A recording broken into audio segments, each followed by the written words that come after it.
Halo semuanya. Sebelumnya perkenalkan, nama saya Yahya. Nah, di sini saya akan meng-share pengalaman pribadi saya, pengalaman mistis tentunya, yang saya alami di pabrik jamur yang telah terbengkalai lama, bahkan sangat lama, yakni bertempat di dataran tinggi di Kabupaten Malang. Awalnya waktu 2018-an, saya itu bersama teman-teman saya berjumlah 4 orang, 2 cowok dan 2 cewek. Itu berencana untuk refreshing, yakni naik-naik atau mencari udara segar yang sejuk.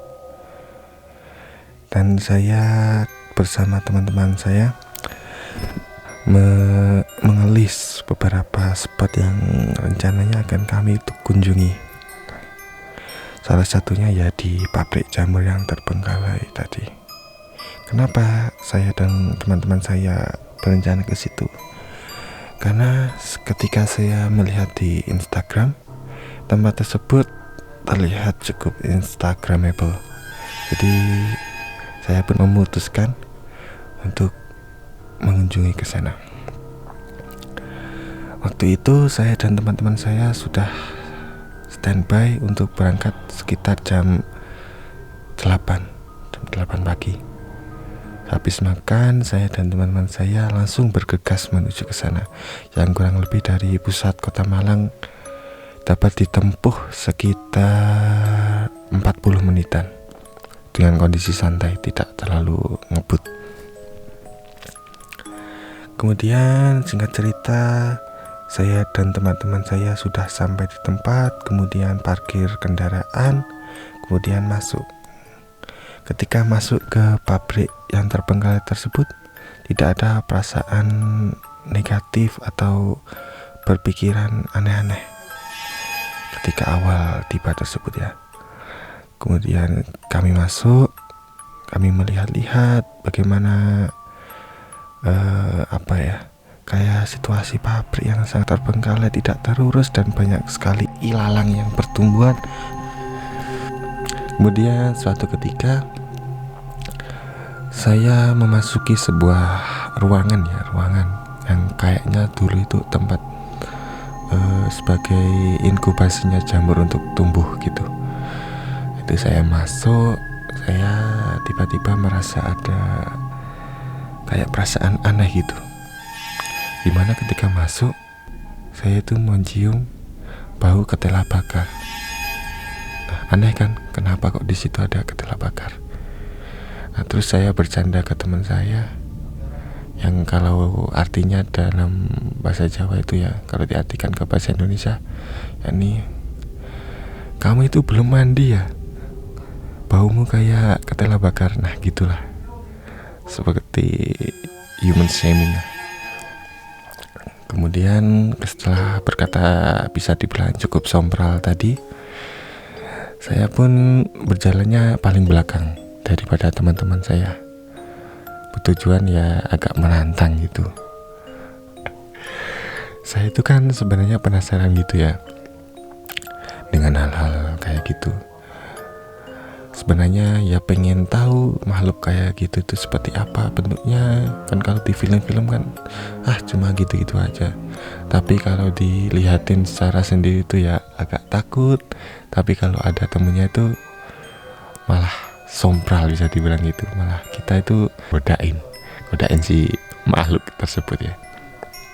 Ya singkat cerita, waktu itu saya kan posisinya di belakang teman-teman saya. Saya melihat ke kanan, ke kiri, dan pas saya melihat ke sebuah lorong, yakni di perbatasan antara dua ruangan ya. Itu ada kayak lorong itu yang berlumut. Nah, yang memang meskipun jam posisinya itu sekitar jam 10-an, tapi di lorong tersebut kelihatan sangat gelap gitu. Nah, terus saya itu cuma berdiam dan melihat ke lorong tersebut ya. Tiba-tiba ada sesosok atau sebuah bayangan kayaknya kayak bayangan orang gitu. Tiba-tiba kelihatan, tiba-tiba berada di tengah lorong, kemudian mendekat, ya sekitar berjarak 10 meteran. Nah itu kebentuk dari bayangan tersebut menjadi sosok yang bisa dibilang kalau orang Indonesia menyebutnya genderuwo. Nah, itu paling tingginya berkisar 3 meter, hampir menyentuh atap dari lorong tersebut. Dengan mata merahnya, bulu di sekujur tubuhnya, tapi makhluk tersebut tidak bilang apa-apa.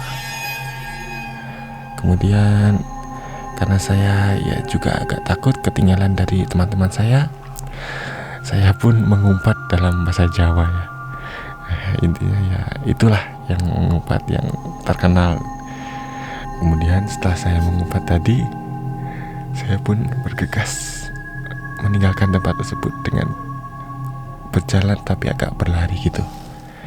Nah, sambil saya melihat si makhluk tersebut, yang tiba-tiba setelah saya ngumpat tersebut, makhluk tersebut hilang, entah kemana guys. Terus saya nggak cerita ke teman-teman saya, takut nanti mengganggu liburannya.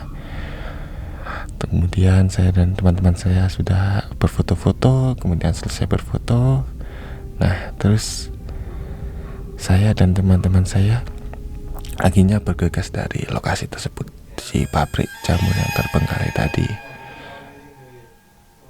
Kemudian setelah itu kami bergegas mencari makan, ya sembari menikmati udara segar karena daerah tersebut cukup sejuk udaranya dan cukup dingin juga. Kemudian makan, nah sembari makan kami kan mengobrol satu sama lain. Nah saya pun menceritakan pengalaman tadi. Nah, gimana saya pun terkejut sebenarnya dengan respon teman-teman saya. Teman-teman saya tidak ada yang takut, malah mereka menertawai saya. Malah mereka itu bilang begini, harusnya kalau kamu lihat yang begituan, bilangin ke kita biar kita foto, biar kita snap ke Instagram kita, kan seru, lumayan buat konten. Saya dan teman-teman saya pun tidak jadi takut, malah berencana ingin kembali ke sana. Ya itulah sepenggal cerita mistis yang tidak dikatakan tidak terlalu horor, malah bisa menjadi kelucuan buat cerita saya. Sekian, terima kasih atas perhatiannya. Stay safe, stay at home, dan jaga kesehatan ya, yang penting. Sekian, assalamualaikum warahmatullahi wabarakatuh. Selamat malam semuanya.